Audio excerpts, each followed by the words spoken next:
cheap solar power, batteries, and electric vehicles are changing the transport and energy sector as we know. I bring in guests to this podcast who will help you with their ideas to navigate this energy transition. By the way, this episode is also available as a video on our YouTube channel. Just search Energypreneurs.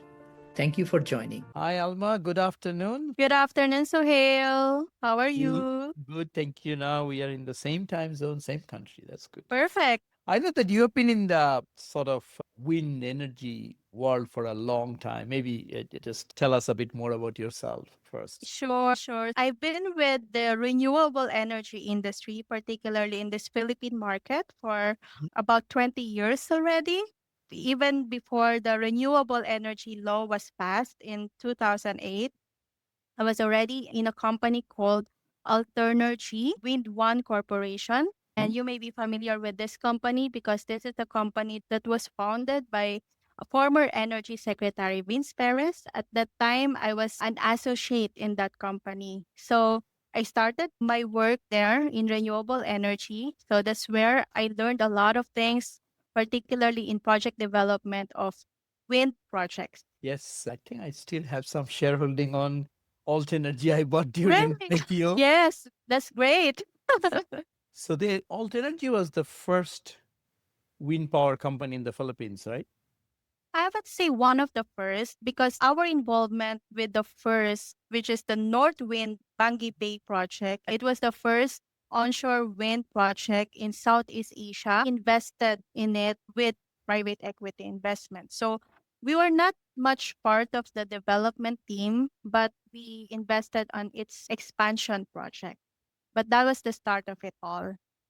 Yeah, that was quite some time back. Correct. Yeah. I'm lucky because I was part of the administration of that private equity investment of former Energy Secretary Vince Perez, together with BDO Capital, who was the other party of that private equity investment firm in Bangi Bay Wind Project. We did the due diligence, we did the review. I coordinated with the legal counsel, with the technicals, yeah, and we did the visit, of course. So that was my first involvement in investing in renewable energy. Yeah, it's a lovely project. If those who has not been in the Philippines, you drive all the way up north. It's Correct. similar to the Great Ocean Road in Australia in Victoria. Very nice drive. Yeah, it's really beautiful, especially the layout, right? It's within the beach area and positioned very well. It has attracted a lot of great photos, tourism photos for the municipality or the province. Yeah. So how many megawatt is there, and what was the price? This was under feed-in tariff, or No, actually, it was even before feed-in tariff. that's what I meant. Yeah, and apologies, it was like more than 20 years ago, so I couldn't remember anymore. But yeah, so before they were trying to expand the project to additional wind turbines, and that's where we invested or where we came in. Yeah. So this was the pre-renewable energy Pre. law. So that means it did not get all the sort of renewable energy certificate. Yeah, correct. Yeah. Okay, that's good. But then the renewable energy law passed, and renewable energy law in the Philippines has almost all incentives, right?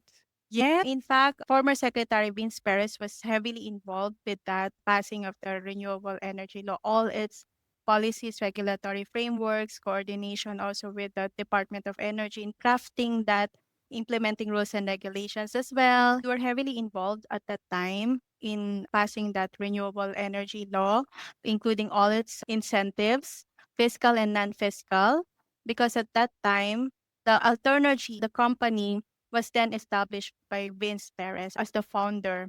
And then I remember I was actually the one who applied for the first service contracts for the company. So I've applied several wind energy service contracts covering most attractive sites in the Philippines for onshore wind.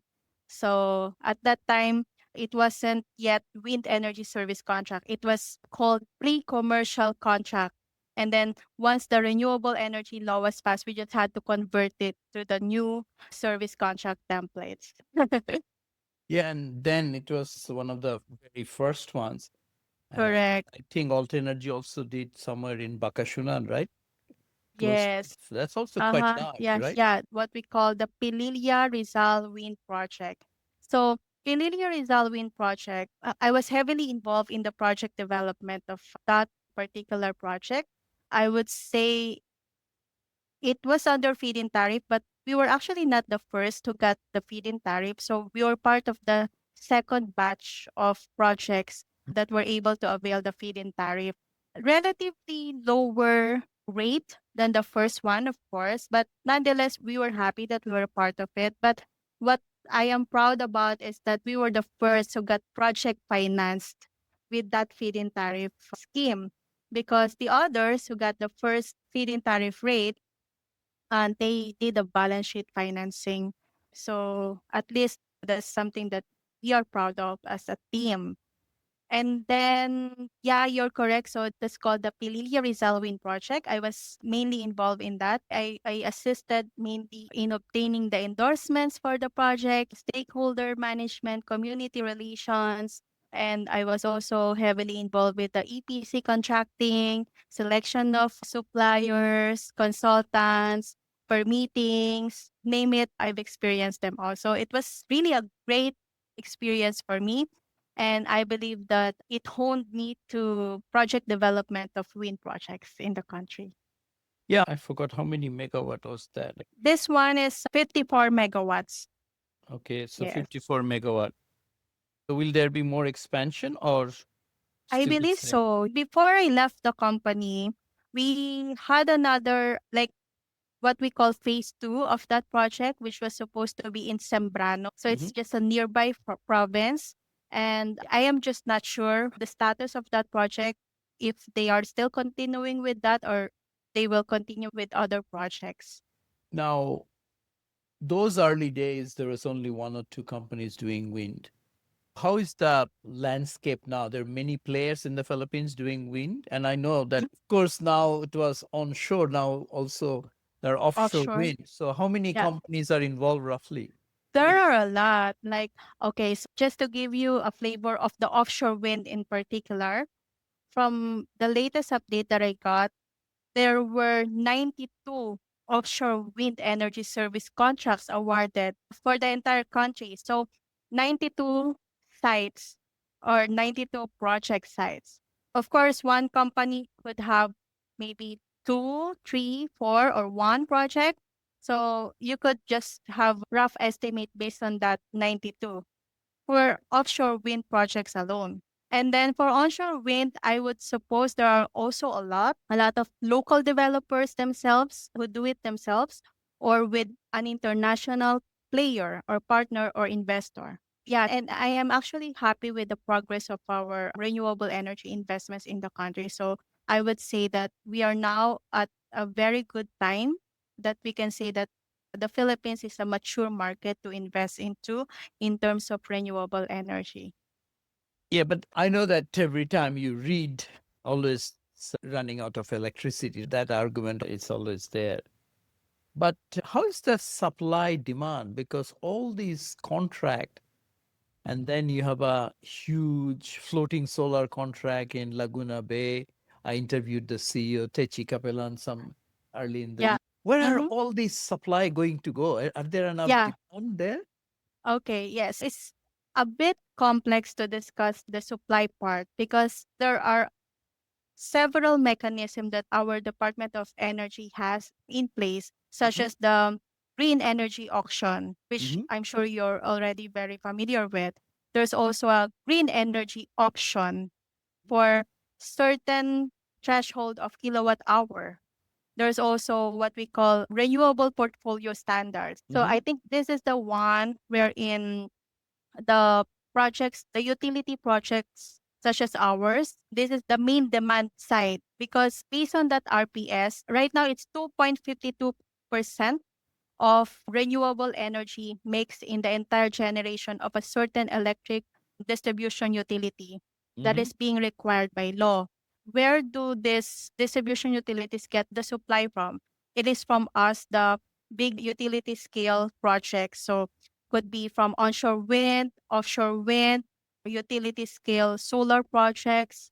So that's where the demand or the supply will come from. You explained the RPS. What are the other two, if you want to quickly explain? Green Energy Auction Program. So basically, for the past 3 years, the Department of Energy has established installation target for renewable energy capacity. So they award these targets to renewable energy projects or develop, and then that allocation will have specific tariff rate already awarded for them for an entire 25-year period of the renewable energy payment agreement. So it's a secured fixed tariff offtake for the developers or the projects, which is a very good and feasible mechanism for projects, big projects such as ours.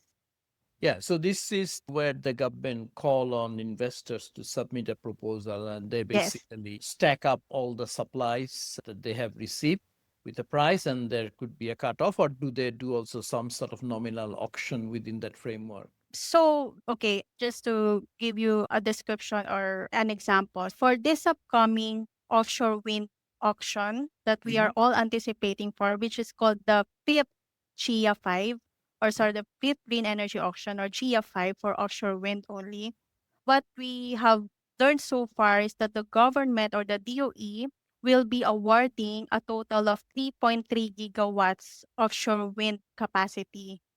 So that 3.3 gigawatt will be available for offshore wind developers to bid on.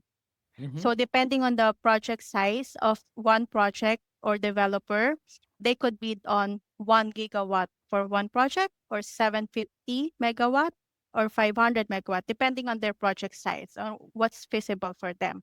And then that capacity will have a specific tariff rate already. And that tariff rate for offshore wind is yet to be discussed and approved by the ERC.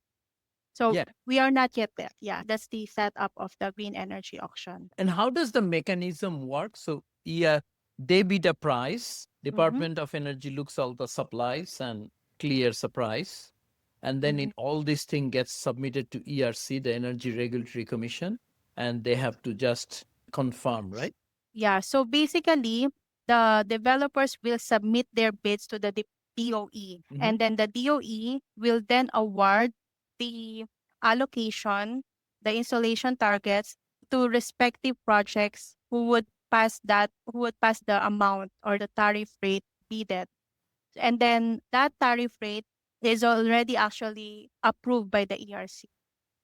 Okay. And in terms of payment mechanism, how does those get paid? Because Department of Energy doesn't handle the money, right? Yeah. So the offtake contract is what we call a REPA or Renewable Energy Payment Agreement.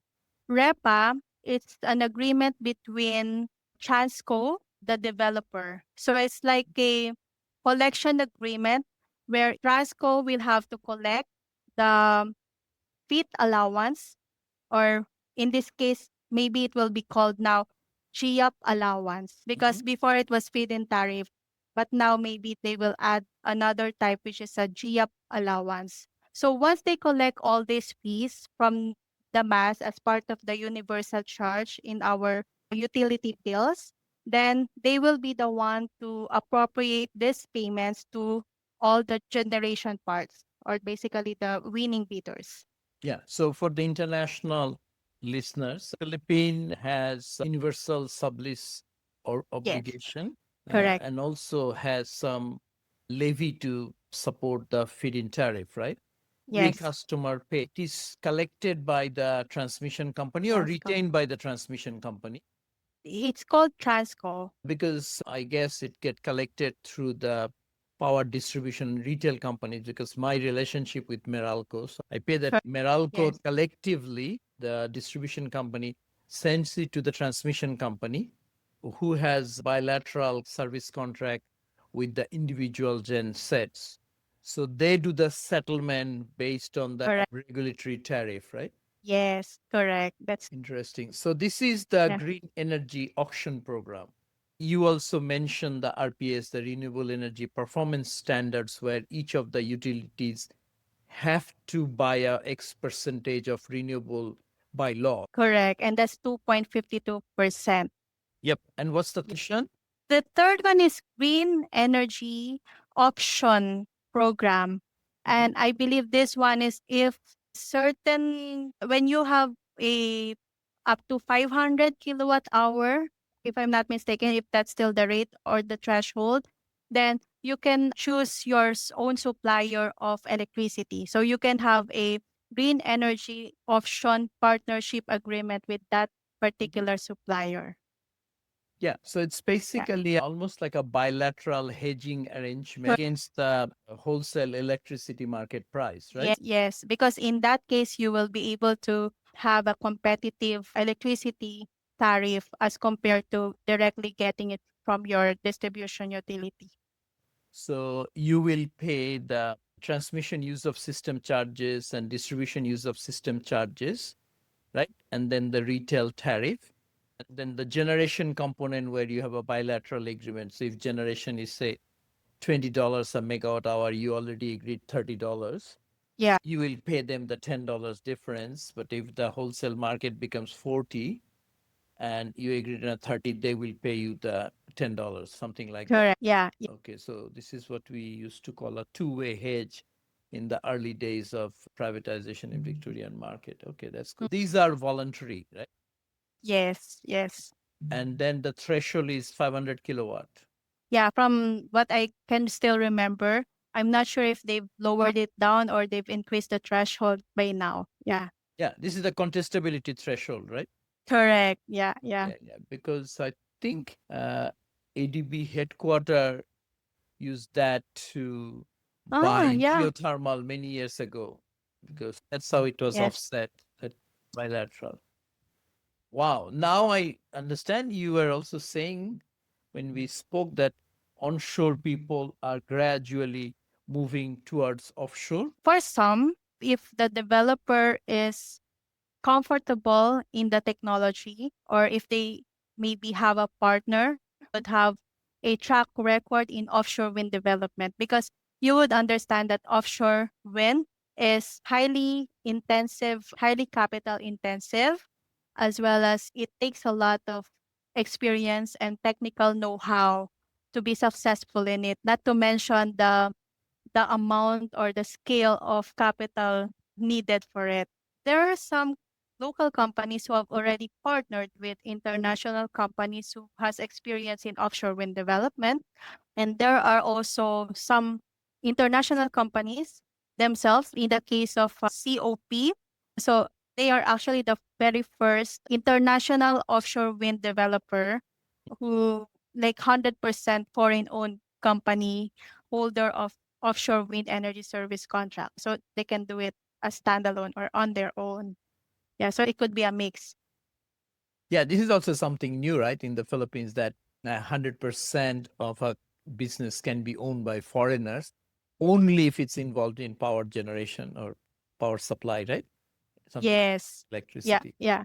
So these are offshore companies coming in. Why offshore? Is it cheaper? Land is so expensive that if you go into water, it's cheaper because then you need Well, additional transmission infrastructure, which is way more that's difficult. and challenging. Yeah. I would say that offshore wind has higher capacity factor in Mhm. as compared to onshore wind. So in terms of harvesting the wind, you will get more from offshore wind than in onshore wind. The reason is because when the project or the wind project is in the water area, there are not much disturbances in wind. The wind turbines can really capture a lot of wind. And depending on the wind turbine that you're using, you would be able to obtain higher capacity factor. And also, on top of that, in terms of the land usage, you would expect that I would say more than 20 years already since we passed the renewable energy law, or almost 20 years, you could say that most land have already been exhausted either by onshore wind or solar projects, or if not by other uses like agricultural, industrial, or Mhm. even residential. So in a way, there are more conflict of land usage as compared to when you do it in water. But of course, with that comes the complexity because in offshore wind, you would need to have like water foundation or what we call either fixed bottom or floating foundation types. So that in itself will add cost in will contribute to the cost of the to add into that will be the complexity or the need for infrastructure, which are ports as well as grid. You would need more grid capacities in offshore wind if you compare it with onshore wind. It's a different animal, I would say. But the thing is, with offshore wind, you will get the scale that an investor needed. So, because in a market per market basis or country per country basis, if they have specific renewable energy targets such as ours, I would say that you would be able to meet that renewable energy target requirement more with offshore wind alone as compared to just onshore wind or solar. Because you could just build one project of 500 megawatts or 1 gigawatt offshore wind rather than several onshore wind projects or solar projects, which are small scale. Yeah, if you go to offshore wind, land becomes easy to access. I'm sure there's a lot of environmental issues and others. Correct. Then you are saying you get a much higher quality of wind resources because it's already in the water.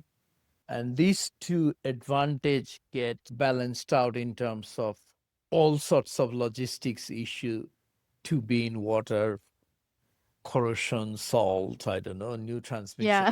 underwater structures, blah, blah, blah. And logistic must be a nightmare, no?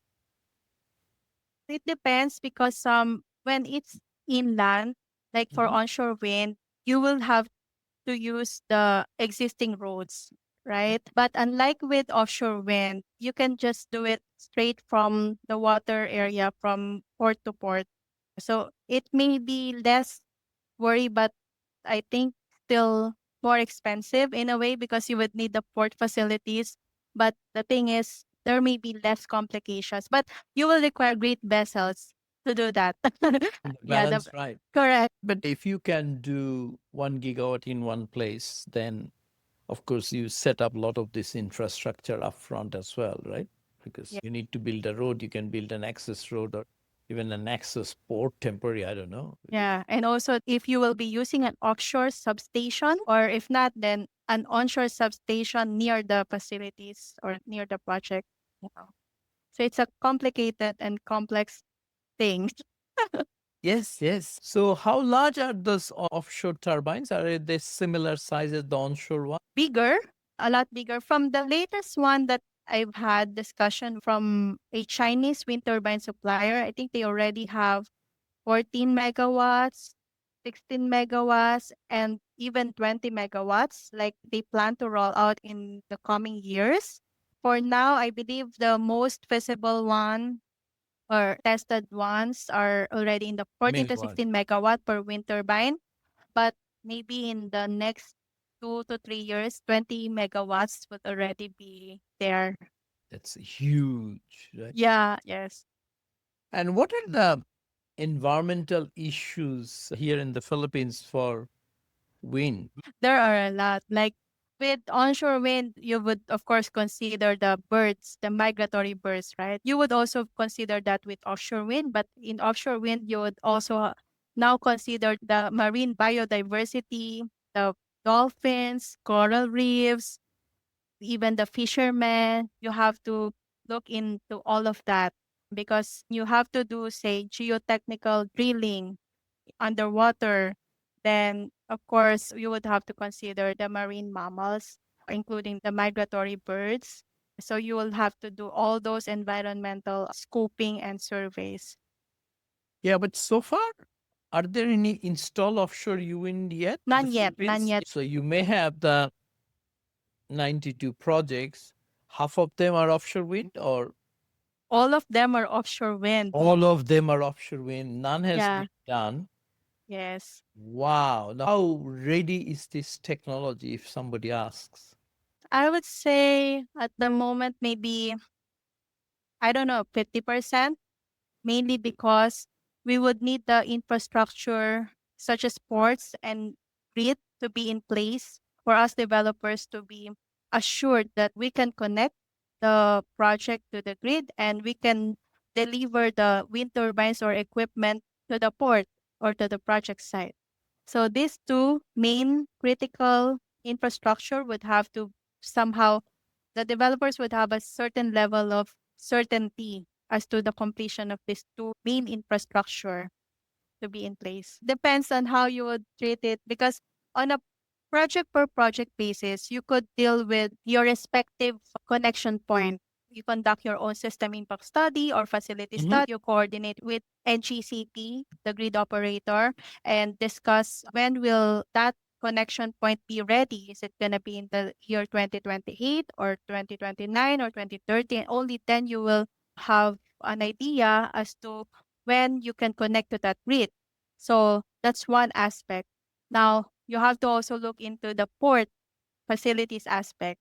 So the thing is, we have identified several potential ports, and I believe the government is prioritizing currently three ports to support offshore wind projects.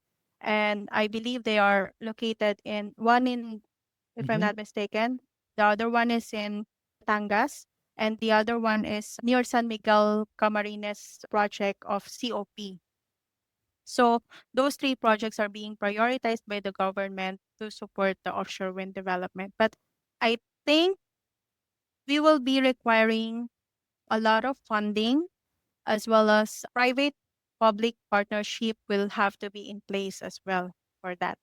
And at the moment, there are already some discussions or talks on potential partnerships and also talking about funding these port facilities because at the moment, these port facilities, they're not ready to support offshore wind. They have to be upgraded. So there are still lots of construction that need to be done, including, of course, the permits underlying them, such as they will have their own CC applications, etc. So it will take time. I'm just quite intrigued that 92 you got technology still not fully implemented Mm. in the region. Of course, there are a lot in the Europe. Even I think Australia had some challenge with one of the offshore wind projects. Then the next comes sort of people. It might need a completely different type of people for handling offshore wind turbines as opposed to onshore wind turbines, right? Yes. Yeah. So we also are mindful of the upskill requirement for manpower resources or the technicians. So in fact, there are several programs or several ideas that are already in being discussed at the moment, like who would be the one facilitating the trainings. But in that case, I believe it's relatively doable because there are already international training providers Mhm. already existing abroad, and most of them already have partners here locally. So that just has to be implemented properly and finalize Mhm. the arrangements or agreements and to be prepared for that requirement. Still a lot of work, right? Yes, a lot of work. A lot of Even the work. permitting itself, you would expect that a specific renewable energy project, be it onshore wind or solar, there are lots of permits to obtain. And offshore wind, it being more complicated as compared to all these other technologies, you would expect a lot of permit. But Mhm. the good thing is that there is this streamlining that was made specific to offshore wind development. So it was NIRAS who was the one appointed by a fund called ETP, who was the sponsor of this project. So what they did was coordinated with the permitting agencies, all the government agencies, the PPA, DNR, of course, the Mhm. DOE, the LGUs, etc. So they coordinated with each other. Also, they coordinated with the developers and they came up with a proposed streamlined permitting process for offshore wind. So we have this now. We just have to test and implement it and see how it became more convenient or maybe not. We don't know yet. So we have yet to see that. But on top of that, I think there is also this energy virtual one-stop shop that is being implemented right now by the Department of Energy. So Mhm. it's an online virtual system wherein when the developer applies for a certain permit, you just have to use that online facility to submit your application, and then the permitting agency will review it with a specific number of days based on complexity. Now, there's this one policy that's being proposed or being discussed by the Department of Energy about this EBOS system is that once the application goes through that EBOS system, and for a certain number of days that's indicated in that process, and if it's not approved by the permitting agency, it will be deemed approved. So that's a Ooh, very that's good good. thing. But of course, it's not yet being implemented now, but we're hoping it will be implemented soon. And then the permitting agencies, I believe, will have to link their own system with this EBOS system. For example, in the case of NGCP, right? Like in the system impact study applications or facility studies, they will have to integrate their own system to this EBOS system to make it to implement it. So those are the things that still need to be done. Still a lot. Yeah, still a lot. Yeah. This deem approval is quite challenging because I used It to is.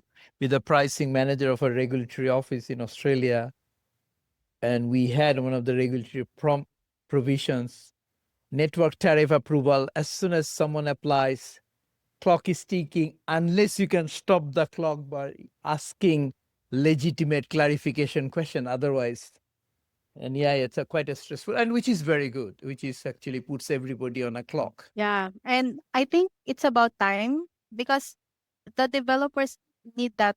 Certainty, yes, yeah. Yes, exactly. Because of course, I imagine this in the green energy auctions, the developer will have to bid at a certain price, right?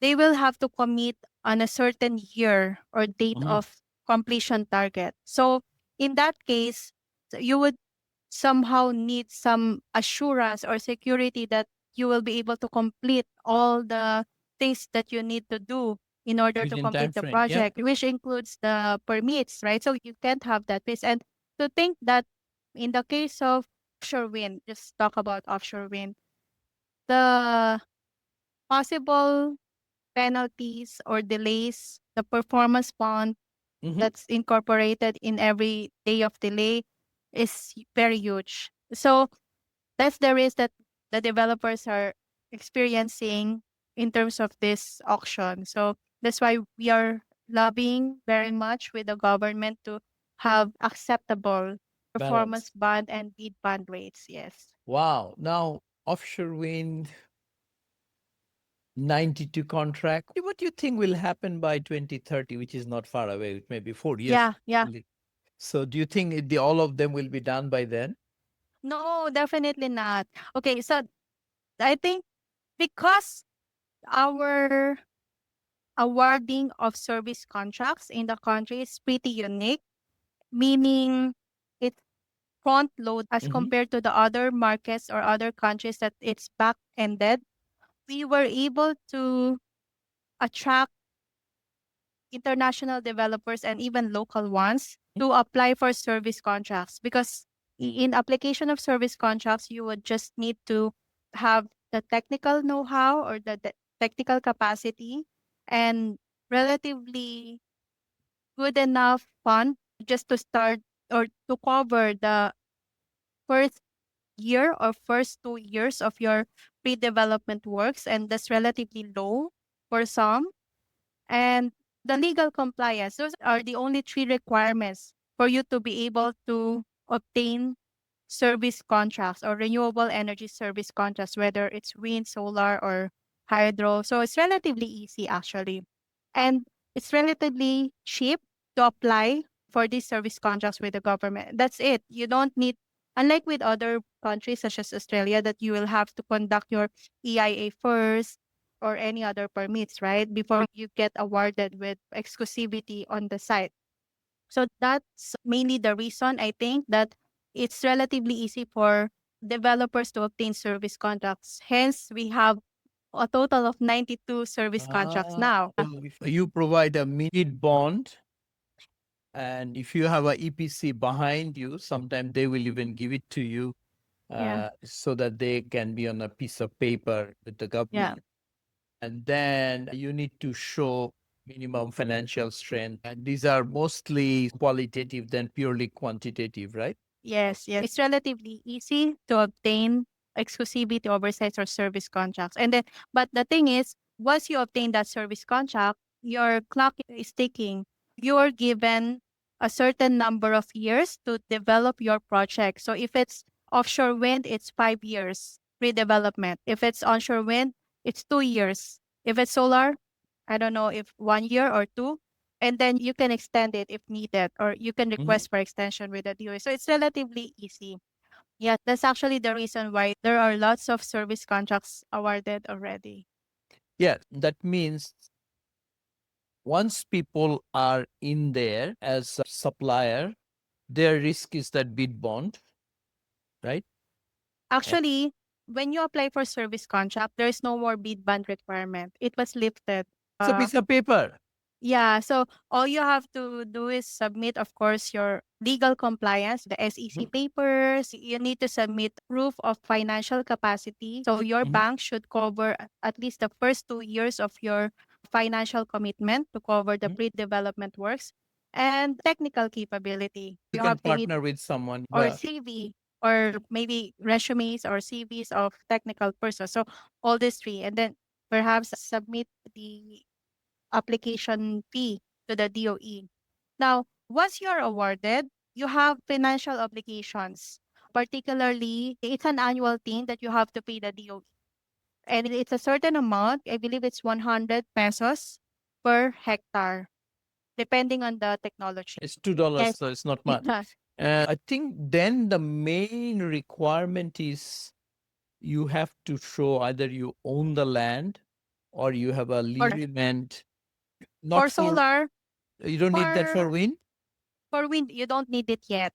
For solar, when you apply for service contract, you will have to show some possessory rights already on the land.